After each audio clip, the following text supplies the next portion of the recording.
ያ ከተሳካ ወደ ምንድነው የምንሄደው? ቢያንስ ሀገር ቤት ያለን የፖለቲካ ፓርቲዎች ቅድም ባቀረብኳቸው መለስተኛ ፕሮግራሞች የጋራ ጥምረት መፍጠር አለብን። ያ ቀላል እንቅስቃሴ የሚጠይቅ አይመስለኝም። እኛ ይሄን ከተወጣን በደሞ በትጥቅ ትግል እንቅስቃሴ የሚያደርጉ ኃይሎች የራሳቸውን የቤት ስራ የጋራ በሚሉት አጀንዳ ሊሰሩ ይችላሉ ማለት ነው። ያ ለኢትዮጵያ ፖለቲካ ይጠቅማል። በነገራችን ላይ መንግስት ሆን ብሎ በትጥቅ ትግል እንቅስቃሴ የሚያደርጉ ኃይሎችን እንዲከፋፈሉ እንዲለያዩ ስራ ይሰራል። በጣም የሚያሳዝን ነው፣ ግን አይጠቅምም ብዬ ነው ማለት ነው። በትጥቅ ትግል ራሱ እንቅስቃሴ የሚያደርጉ ኃይሎች ውስጣዊ አንድነት ቢኖራቸው ብቻቸውንም ሳይሆኑ በጋራ በመለስተኛ ፕሮግራም ቢተባበሩ ለድርድርም ያመቻል የሚል እምነት አለ፣ ለሀገሪቱም ይጠቅማል የሚል እምነት አለ።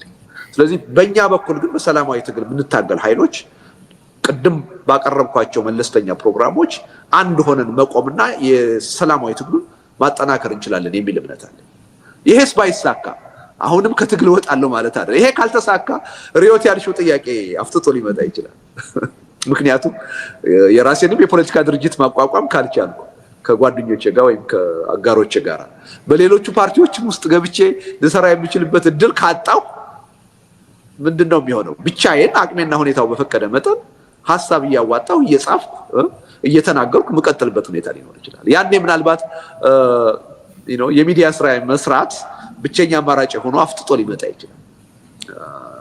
ስለዚህ እዛ ወረቀቴም ላይ እንደጠቀስኩት ምንድነው የሚለው ካልተቻለም በግሌ አቅሜና ሁኔታው በፈቀደ መጠን የምችለውን ነገር አገር ውስጥ እያደረኩ መቀጠል እችላለሁ አለብኝ የሚል ነው። ስለዚህ እንደዛ አይነት አስገዳጅ ሁኔታ መጥቶ አሁን የያዝኩትን ሚና ሊያስቀይረው ይችላል።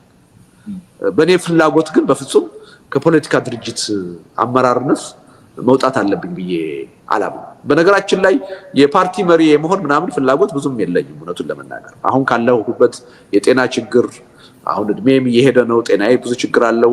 ያን ያህል ኢነርጂውም የለኝም። ግን በአንድም በሌላ መንገድ የሊደርሺፕ ሚና እንዲኖረኝ ይፈልጋለሁ እንጂ አሁን ብዙም ቁጥር አንድ የፓርቲ መሪ የመሆን ፍላጎት የለኝም እውነቱን ለመናገር።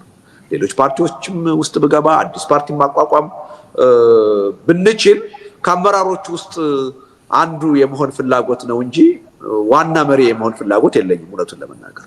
አቅሙም የለኝም ያን ያህል ፍላጎቱ ቢኖረኝ እንደ ድሮው በፈለኩት መልኩ ተንቀሳቅሼ ቀንም ማታም የመስራት እንትኔ ተወስኗል። አሁን በብዙ ችግር ምክንያት ማለት ነው። እና ወደፊት በእኔ ፍላጎት ሳይሆን በአስገዳጅ ሁኔታ ሚናዬን የሚቀይር ነገር ሊመጣ ይችላል። ያ ከመጣ ልቀይር እገደዳለሁ ማለት ነው። በፍላጎት ግን እውነቱን ለመናገር ፖለቲካ ውስጥ ትልቅ ክፍተት አለ ብዬ ስለማምን በሱ ነው መቀጠል የምፈልገው። ታሪኩ ከጀርመን ድምፅ ያቀረብከው ጥያቄ ወረቀቴ ላይ እንደገለጽኩት አሁንም ችግር ውስጥ የገባ ነው።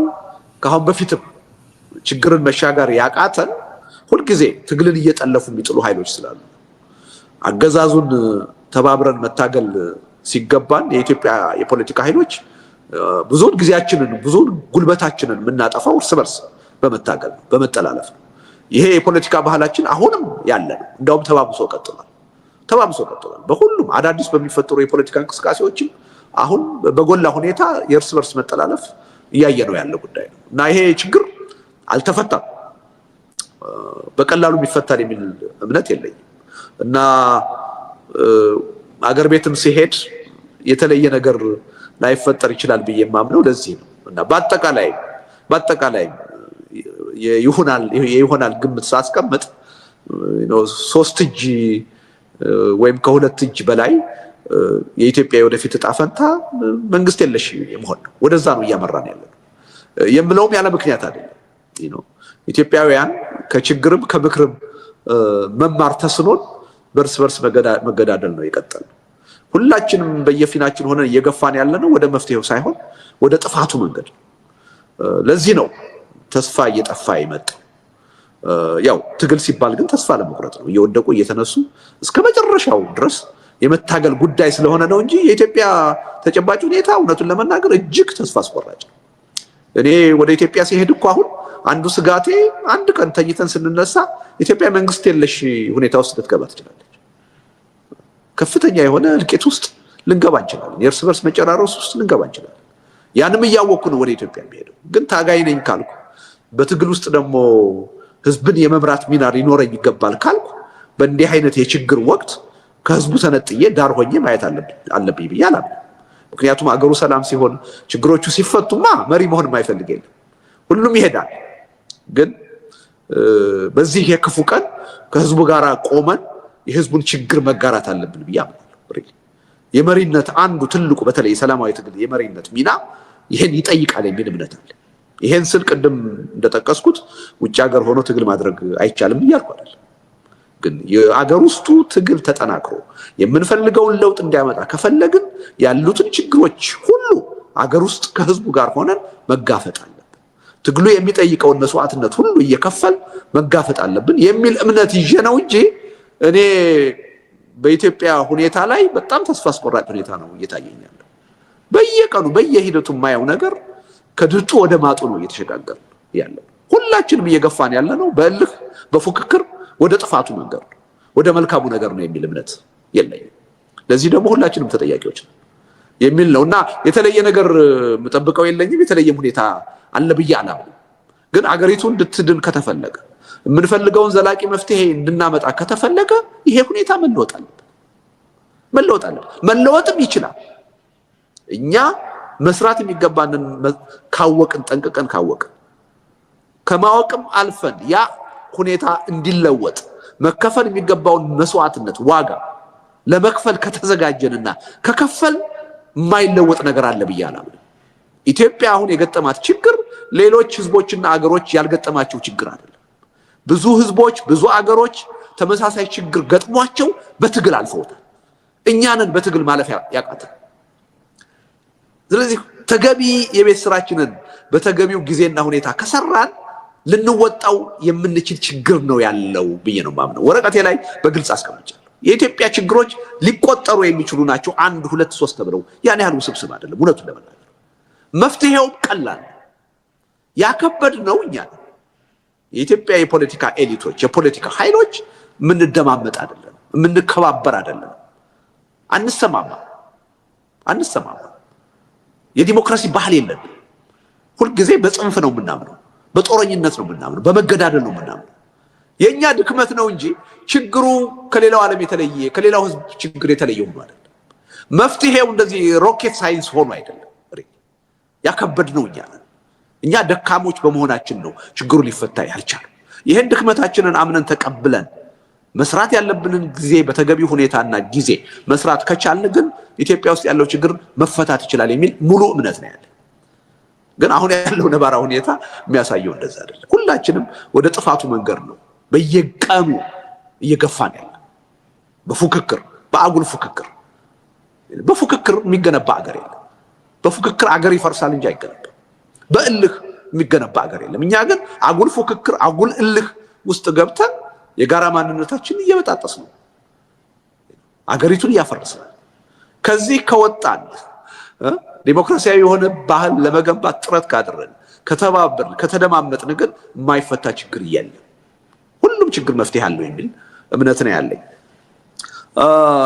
እንግዲህ ከዚሁ ጋር ይያያዛል ፕሮፌሰር ጌታቸው ያነሳው ጥያቄ ወርዝ ያደርጋል ወይ የምትከፍለው ዋጋ የሚለው አንዳንድ ጊዜ የሞኝነት የቄልነት መስሎ ሊታይ ይችላል።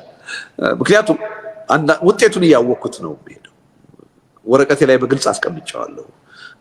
ሰላማዊ ታጋይ መሆን እንደ ሞኝነት እንደ አላዋቂ የሚቆጠርበት ሀገር ውስጥ ነው አሁን ያለነው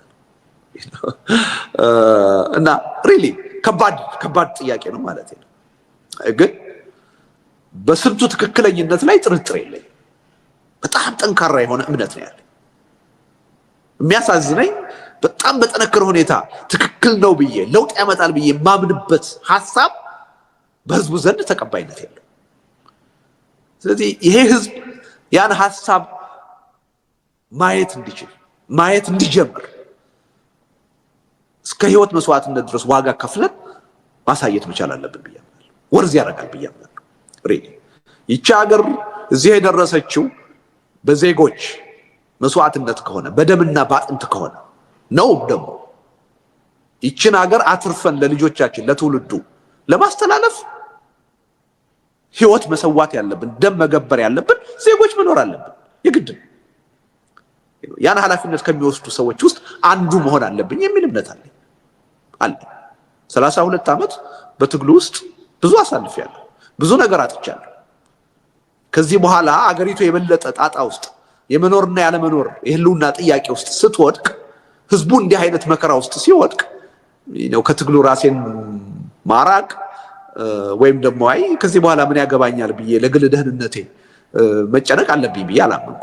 ራሴን ማሳመን አልቻልኩም እና ደጋግሜ ወረቀቱም ላይ የገለጽኩት ይሄ ትግል ለማንም አይደለም፣ ለራሴ ነው። ይሄ ትግል የማንንም ጥያቄ ለመመለስ አይደለም፣ የራሴን የህሊና ጥያቄ ለመመለስ ነው።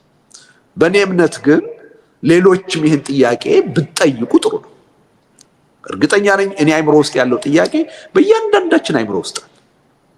ሁላችንም የየራሳችንን ጥያቄ ከመለስን የጋራ የህዝብ መልስ ይሆናል የሚል እምነት አለ። ይቺ ሀገር ከመተላለቅ ከመፍረስ ድና ለሚመጣው ትውልድ እንድትሸጋገር ከፈለግን እኔ ምን ዋጋ ልክፈል ብለን ራሳችንን መጠየቅ አለብን። ብዙ ዋጋ የተከፈለባት አገር ነች ይቺ ሀገር። ብዙ ሰዎች የሞቱላት፣ ደማቸውን ያፈሰሱላት፣ አጥንታቸውን የከሰከሱላት አገር ነች። ዝም ብላ አይደለም በሆነ ተአምር እንደዚህ ጥንታዊ አገር ሆና እዚህ የደረሰችው ዋጋ ተከፍሎ። ስለዚህ ሁኔታዎች ተስፋ አስቆራጭ ቢሆኑ በዚህ ተስፋ አስቆራጭ ሁኔታ ሌላ ዋጋ ከፍሎ አትሊስት ይሄን መልእክት ለህዝብ ለማስተላለፍ መሞከርም እኔ ወርዝ ያደርጋል የሚል እምነት ነው ያለኝ። ጌታቸው ለአንዳንዶች ሞኝነትም እብደትም መስሎ ሊታይ ይችላል። አዝናለሁ። እኔ በስሜት የምወስነው ነገር አሁን የለም። በኢትዮጵያ የፖለቲካ ትግል 32 ዓመት ነው ያሳለፍኩት። ተጨባጭ የሆነ ልምድ ነው ያለኝ። ህዝቡን የኢትዮጵያን የፖለቲካ ቅራኔዎች በተሻለ ሁኔታ የማወቅ እድል አግኝቻለሁ። በዚህ የፖለቲካ ሂደት ብዙ ንባቦች አሉ። የብዙ ሀገሮችን የትግል ተመክሮ አይቻለሁ። አሁን በስሜት አይደለም ነገሮችን የሚወስነው። አንዳንድ ሰዎች እንደዛ ሊመስላቸው ይችላል። አይደለም። ሪሊ ይሄን ዋጋ መክፈል ወርዝ ያደርጋል፣ ተገቢ ነው ብዬ ከልቤ ስላመንኩ ነው የማደርገው እንጂ ወይ ችግር አይመጣብኝም በሚል መዘናጋት እና ሁኔታዎችን አቅልሎ በማየት አይደለም። እና እኔ በዛ ደረጃ ነው ከልቤ የምከፍለው ዋጋ ወርዝ ያደርጋል ብዬ የማምነው። በሌሎች ሰዎች አስተሳሰብ እንደዛ ላይታይ እንደሚችል አውቃለሁ። ሄደህ በቅደም ተከተል ምንድነው የምታደርገው የሚለው ቅድም የሪዮትን ጥያቄ መልሼዋለሁ ብዬ ነው። መጀመሪያ ጥረቴ ካልታሰርኩ ማለት ነው። ምን ሊሆን እንደሚችል አሁን አላውቅም። እዛ ሲሄድ በእኔ ቁጥጥር ውስጥ ያለ ነገር አይደለም። ካልታሰርኩ የመጀመሪያው ስራ የሚሆነው ኢዴፓን መልሶ የማቋቋም ነው። እሱ ካልተሳካ ቅድም እንዳልኩት ሌሎች ፓርቲዎች ጋር ገብቶ የመስራት ነው። ያ ውሳኔ ያ ውጤት በእኔ ብቻ የሚወሰን አይደለም። በሌሎች ጥረት በሌሎች ተሳትፎ ጭምር የሚወሰን ነው። እኔ አሁንም እየተናገርኩ ያለሁት የራሴ ውጤት የራሱ መንገድ አለው።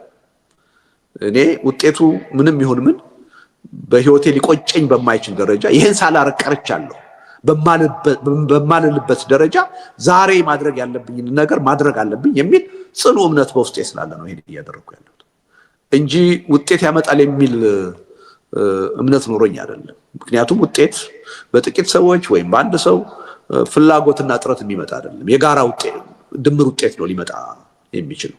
በዚህ ደረጃ ካየነው አሁን ኢትዮጵያኖች እሱ ላይ አይደለንም ያለነው። ስለዚህ ይሄ የራሴን ጥያቄ ለመመለስ ነው። እዛ ወረቀቴ ላይ በግልጽ እንዳስቀመጥኩት እኔ ለማንም ሀገርና ህዝብ አይደለም የምታገለው፣ ለራሴ ነው የምታገለው። ሌሎችም የሚታገሉት ለኔ አይደለም ለራሳቸው ነው። እና ይሄ የነፃ አውጭነት የጠባቂነት አስተሳሰብ ከውስጣችን መውጣት መቻል አለበት። እኔ ነፃ አወጣለሁ የሚል የነፃ አውጭነት ትምክት መቆም አለበት። አንተ ሙተህ እኔ ነፃ አውጣኝ የሚል የጠባቂነት አስተሳሰብ ከፖለቲካ መድረኩ መወገድ አለበት የሚል እምነት አለኝ። በዛ ደረጃ ነው የማየው ማለቴ ነው።